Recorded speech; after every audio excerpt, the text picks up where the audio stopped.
아마 보시면 너는 뭔데 와서 아마존 얘기를 하니? 라고 생각하실 수 있을 것 같아요. 근데 이제 저는 에이블랩스라는 회사를 좀 하고 있고, 이전에는 IBM이랑 SK 플레이스에 다녔습니다.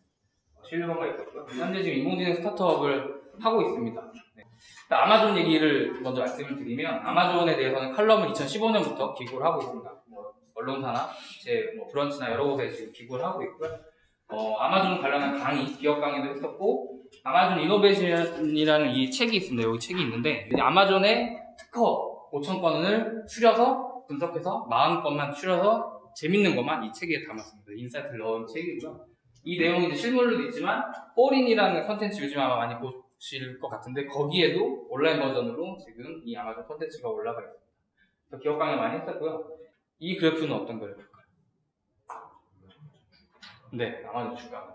아마존은 지난 20년 주가인데, 아마존이 과연 이렇게 주식이 오른 이유가 과연 어떤 것 때문일까? 이 얘기를 한번 해보려고 합니다. 아마존 사실 기술 회사, 이커머스 회사 여러 가지 얘기가 있는데, 가장 먼저 짚고 넘어가야 될 거는 아마존이 이끄는 새로운 변화는 시작은 언제나 뭘까요?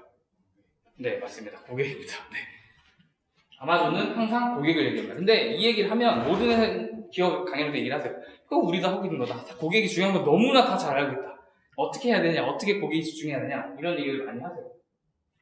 아마존은 고객이랑 같이 일상을 함께 하고 싶어 합니다. 고객의 일생을 책임져주는 기업으로 발전했습니다. 예전에는 이커머스 기업으로 출발했지만, 아마존은 인간 생활의 기본적으로 3가지. 의식주 있죠. 의식주를 책임져주고 있습니다. 아마존이 가장 공을 들이는 것 중에 하나가 패션, 의류 상품을 팔고 있고요. 먹는 거, 아마존 프레쉬 같은 홀푸드 인수에서 먹는 걸 제공해 주려고 하고 있습니다. 마지막으로 주가 있죠. 주는 뭘까요? 아마존 에코, 집안에 만드는 생태계. 아마존은 집안 생태계까지 자기들이 제공하려고 하고 있습니다. 그래서 에코를 만든 거고요. 그 이후에 여러 IoT 제품, 눈에 닿는 보안 제품, 카메라, 스마트 정보 이런 것들을 만들고 있습니다. 근데 이제는 집 밖에도 나가려고 하고 있습니다. 최근에 아마존이 내놓은 제품 중에 아마존이 만든 안경, 아마존이 만든 반지 이런 것들 있죠. 이것들은 이제 집 밖에 나가서도 고객의 생활 패턴을 추적하고 싶다, 이런 이야기가. 아마존이 항상 얘기하는 것 중에 하나가 변하지 않을 삼위일체 3가지 가치, 고객에게 제공하는 3가지 가치는 10년이 지나도 변하지 않을 거다라고 얘기를 합니다. 그게 바로 낮은 가격, 다양한 상품, 빠른 배송입니다. 저도 스타트업을 지금 하고 있지만, 스타트업 하시는 입장에서 앞으로 우리가 하는 사업 중에 고객에게 제공할 것 중에 변하지 않을 3가지여도 좋고 2가지여도 좋고, 변하지 않을 게 뭐가 있을까 먼저 생각해 보시는 게 되게 좋을 것 같아요. 왜냐하면 제프 베조스가 이 얘기를 했을 때 무슨 얘기를 했냐면, 항상 질문받는 게, 나는 앞으로 10년 지나면 트렌드가 어떻게 바뀔 것 같습니다, 이런 질문을 많이 받았다고 해요. 근데 실제로 제프 베조스는 나는 10년이 지나도 바뀌지 않을 걸 가지고 사업을 하겠다, 그게 훨씬 쉽다라고 얘기해요. 아마존 3대 비즈니스라고 꼽으면 아마존의 마켓플레이스, 아마존 닷컴이죠, 아마존 프라임, 아마존 웹서비스, AWS, 이렇게 3가지가 있는데요. 아마존이 처음 마켓플레이스를 할 때, 처음에는 DVD랑 책을 배송하고 판매할 때 지금과 같은 형태의 모습이 아니었어요. 그때는 주문을 받으면 그냥 책을 판매하는 형태였는데, 이 3자 셀러들이 들어오고 이베이와 같은 그런 마켓플레이스를 만들기 시작할 때 2번이나 실패를 했습니다. 그러니까 시도를 했는데 2번 실패한 거예요. 3번째 시도했을 때는 결국에는 마켓플레이스를 성공적으로 만들었어요. 처음에는 하는 거 어때요? 어렵지만 실패하더라도 개선하고 반복하는 문화, 이게 아마존의 문화입니다. 아마존 플라이휠이 나오는데, 아마 플라이휠은 워낙에 많이 보셨을 거예요. 여기 있는 내용도 아마 많이 아실 거예요. 고객 경험이 중요하고 트래픽이 많아서 셀러가 많아지고 성장하고 가격이 낮아지니까 플라이휠이 완성된다 라는 얘기를 많이 들으셨을 텐데, 이 플라이휠은 지금 하시는 사업에도 적용하실 수가 있어요. 근데 앞에 말씀드렸던 것 중에 하나가 3가지 변하지 않는 요소가 있다고 했죠. 아마존이 중요하게 생각하는 거. 그게 사실 여기 들어와요. 네, 낮은 가격, 그 다음에 다양한 상품, 셀렉션이 많아지고, 이런 공급자가 많아지고, 이런 것들이 사실 여기서 들어가거든요. 그러니까 서브스크립션 플라이휠 같은 경우도 만약에 서브스크립션을 잘 하기 쉽다면, 서브스크라이브 할 수 있는 사람들이 모아지면 투자를 많이 하고, 그만큼 컨텐츠가 늘어나면 컨텐츠를 보는 사람들이 많아지고, 새로운 기능이랑 새로운 서비스들이 계속 추가되면서 가치가 상승되면 또 새로운 고객 경험을 주고, 이게 계속 반복될 수 있거든요. 사실은 이 플라이휠은 AI 개발할 때도 적용할 수 있고, 우버도 우버의 플라이휠이 있고, 넷플릭스의 플라이휠이 있습니다. 근데 여기서 가장 중요한 거는 동그라미에 있는 고객 경험. 결국엔 고객한테 어떤 가치를 줄 거냐, 그러니까 고객에 집중하라는 이야기가 이 플라이를 연결하는 가장 중요한 연결고리로 되어 있습니다. 어떻게 시작을 했느냐? 아마존은 자기들의 가치 사슬을 그린 다음에 그 경쟁사 아니면 혹은 다른 산업 진출할 산업의 가치사를 똑같이 그립니다. 거기서 가장 자신들이 잘할 수 있는 부분에 한 지점을 파고 들어가서 가치사들 한 부분을 공략을 합니다. 만약에 의약품 같은 경우도 처음 지금 뭐 필텍이라는 회사를 인수를 했고 이제 의학 사업을 하겠다, 의료 사업을 하겠다, 뭐 헬스케어 얘기까지 나오고 있는데 처음부터 그렇게 시작했던 것도 아니고 작은 팀을 만들어서 시작했고 시애틀주에 되게 유명한 의사를 영입했고 그 다음에 필텍을 인수했고 하나씩 자신들이 가장 잘할 수 있는 그러니까 의약품에서 처음 제조부터 공급까지 이루어진 모든 전 가치사들 중에 한 부분부터 이제 시작을 하기 시작한 겁니다. 이때 가치사들을 공략하기 위해서는 두 가지가 있어요. 차별화가 우리가 정말 엄청난 기능을 가지고 고객을 만족시킬 수 있는 우위가 있다. 이러면 이 가치사들을 파고 들어가고요. 아니면 정말 저렴하게 비용적으로 우리가 우위를 점할 수 있다라고 하면 상대방 혹은 경쟁사 혹은 그 해당 산업의 가치사들을 파고 들어가는 방법으로 아마존은 사업을 하고 있습니다. 그럼 아마존이 이제 앞으로 할 사업은 과연 뭘까? 기술 내용을 뭘까? 이런 내용을 한번 말씀드리려고 합니다. 근데 이게 한 가지 특이점은 뭐냐면 아마존이 프라임 멤버십이라는 서브스크립션 모델을 가지고 있죠. 근데 지금 1억 명을 돌파했다는 얘기가 예전에 나온 이후에 실제로 미국 시장에서 아마존 프라임 멤버의 그 회원수가 늘지 않고 있습니다. 둔화가 되고 있거든요. 근데도 계속 매출이 올라간다는 얘기는 아마존이 이 프라임 멤버십 내에서도 다른 뮤직이나 아니면 다른 뭐 어린아이들한테 옷을 보내준다던가 책을 보내준다던가 아니면 뭐 생필품, 뭐 휴지 이런 것들을 계속 구매하게 만드는 서브스크립션으로 지금 계속 매출을 만들고 있다는 얘기가 돼요. 그리고 아마존이 요즘에 키우는 것 중에 미래 비즈니스 하나는 당연히 광고 비즈니스가 있습니다. 2016년부터 내년도 예상치까지 계속 지금 올라가고 있고요. 실제로 원래 미국에서 되게 대형 1, 2위를 하는 그 광고 대행사들은 원래 구글한테 쓰려고 했던 돈의 80%를 지금은 이제 아마존으로 옮겨서 아마존에 광고를 태우고 있습니다. 실제로 결과가 훨씬 좋은 거예요. 실제로 광고주들의 피드백을 미국에서 받았을 때 실제로 쇼핑몰이나 식품점에 들어간 것과 똑같은 효과라고 이야기를 합니다. 왜냐면 아마존 광고를 보면 바로 그대로 구매를 할 수 있기 때문에 굉장히 편리하다라는 그런 피드백들이 있습니다. 아마존이 전략적으로 B2B 비즈니스를 계속 키워오고 있습니다. 2015년부터 시작을 했거든요. 사실 그전에는 아마존 서플라이라고 하는 일반 뭐 그런 흔히 말해서 MRO 그 서플라이를 제공하는 것을 하고 있었습니다. 2015년부터 아마존 비즈니스 프라임 만들었고 첫 해 거래액이 10억 달러였어요. 근데 2019년에 2018년 말에 제가 확인했을 때 100억 달러를 이제 찍었고요. 10배 성장을 한 거죠. 여기서 특이한 점이 뭐냐면 아마존닷컴이 그러니까 B2C 비즈니스가 처음 매출 10억을 찍고 그 다음에 100억을 찍었을 때까지 7년이 걸렸어요. 그리고 AWS는 10억을 찍고 100억을 찍었을 때까지 10년이 걸렸어요. 근데 불과 B2B 비즈니스는 3년 반, 4년도 안 돼서 지금 매출이 급격하게 늘었습니다. 그리고 이 자료는 실제 아마존 B2B 사이트에 있는 자료고요. 2021년까지 B2B로 거래하는 이커머스 시장이 1,300조 원. 미국 시장 어마어마한 시장이죠. 여기를 지금 잡으려고 아마존은 움직이고 있습니다. B2B 시장 잡으려고 노력하고 있고요. 최근에 나온 것 중에 하나가 이제 지금 여기 그림에 넣었는데 아마존이 최근 공개한 제품 중에 비즈니스를 위한 대시 판이 생겼습니다. 아마 보신 분이 계실지 모르겠는데 이렇게 네모난 큰 판이 있고 거기에 뭐 테이프, A4지 이런 것도 올려져 있거든요.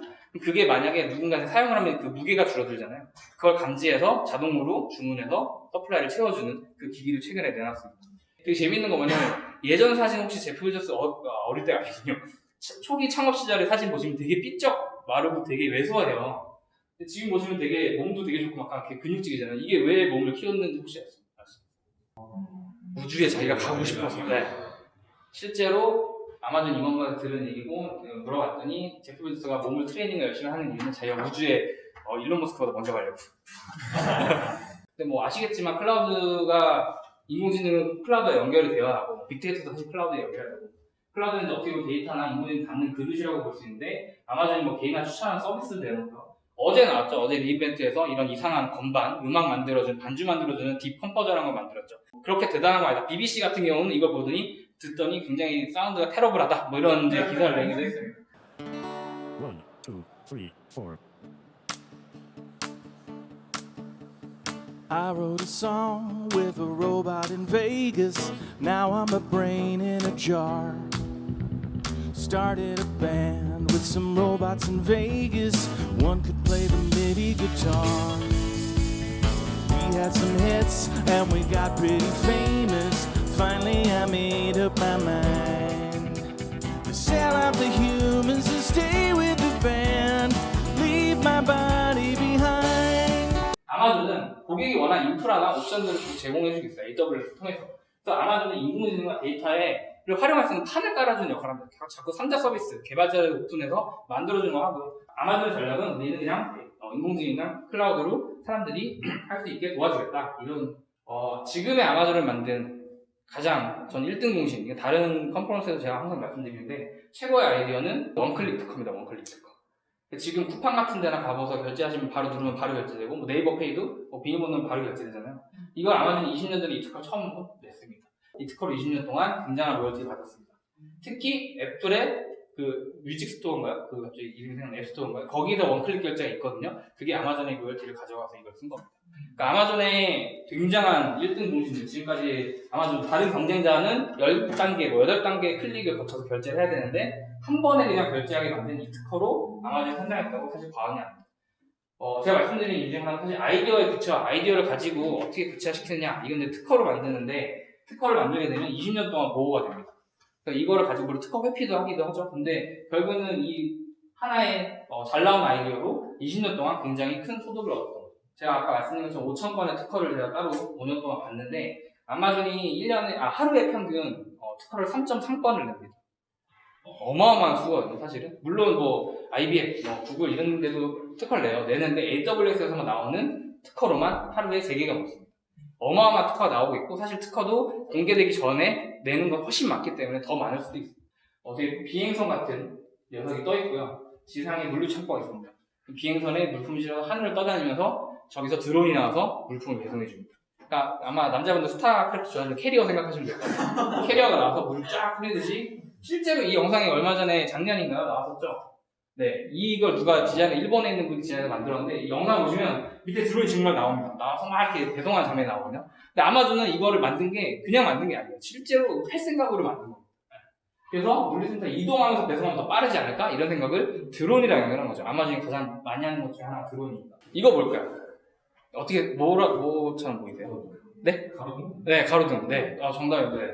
가로등 같이 생겼는데, 가로등이기도 하고, 사실은 드론이 쉬어갈 수 있는 기착지입니다. 기착지.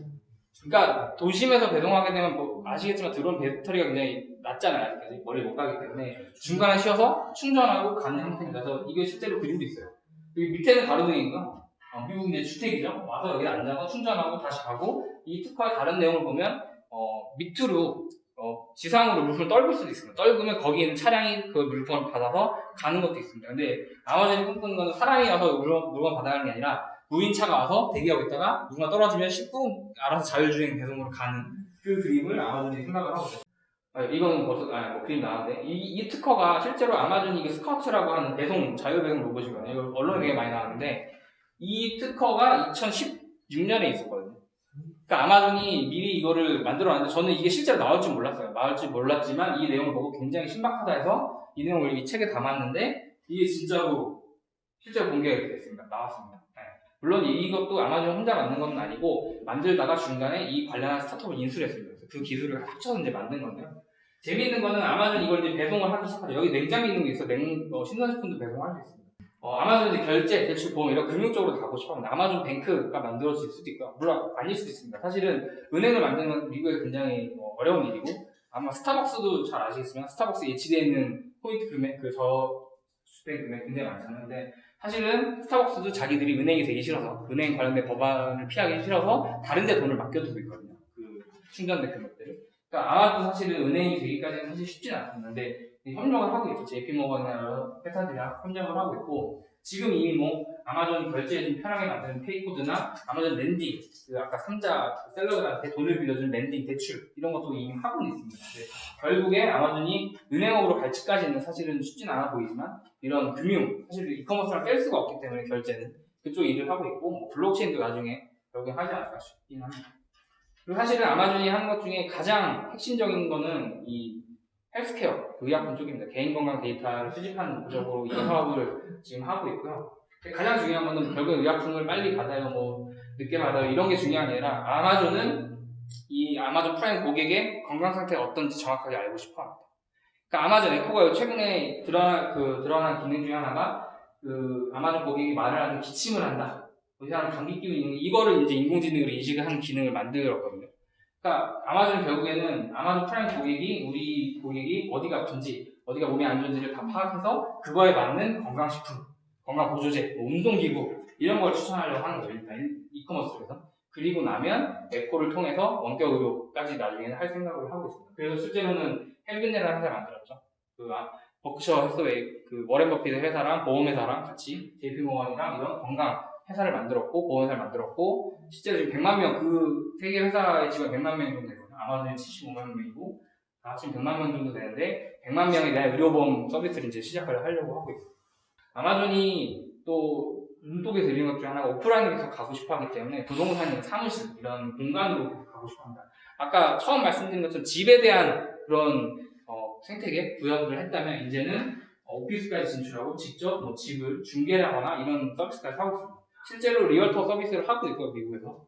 아마존은 자신들 사업부터 해서 물류 생태까지 굉장히 많이 건설해본 경험이 있어요. 뭐 직접 다 지은 건 아니지만 그래서 아마존이 건설회사 혹은 부동산, 오피스 지을 때 에코를 아예 빌트인해서 짓는 방안까지 다 고려를 하고 있습니다. 가장 눈길을 끄는 것 중에 하나는 자율주행이나 전기차.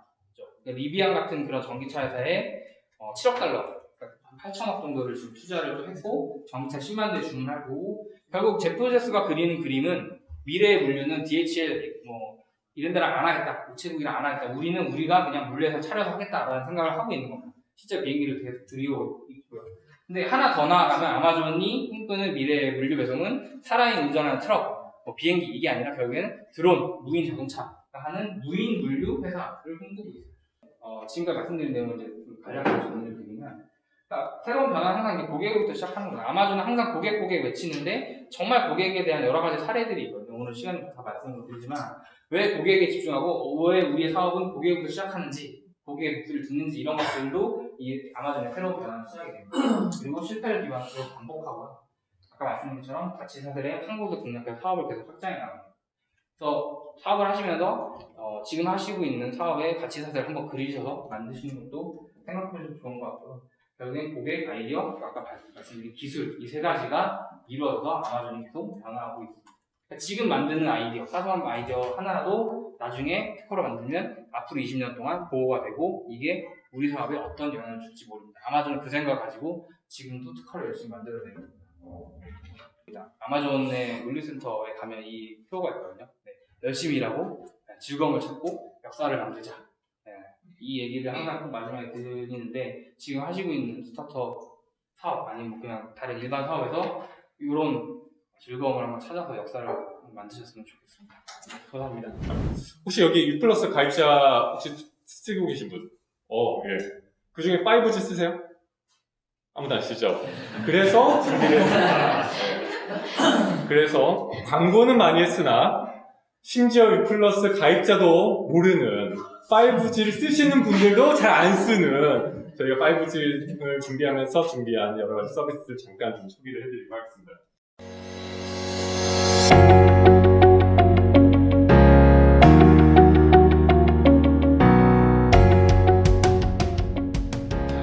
제가 여기까지 말씀드렸는데 혹시 앞에 제가 말씀드렸던 이 서비스들 공통점 혹시 좀 캐치하셨나요? 콜라보 맞습니다. 네, 콜라보입니다. 저희는 이러한 서비스를 준비하는 데 있어서 저희 혼자서 만들지 않았습니다. 모두 다 콜라보레이션을 했고요.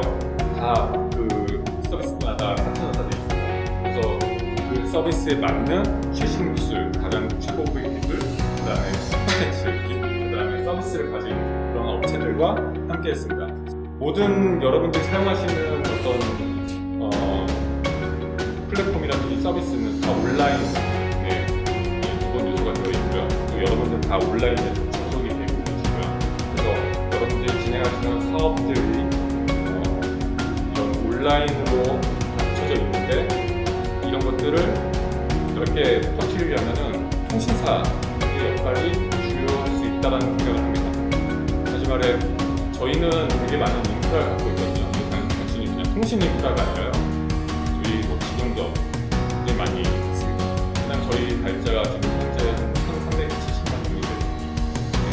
그 정도에 되는 가입자가 되는 서비스 찾기 쉽지도 않습니다. 아이디어가 있으면은 LG 플러스는 과감히 실행합니다. 그래서 여러분들이 그런 아이디어 같이 만약에 없을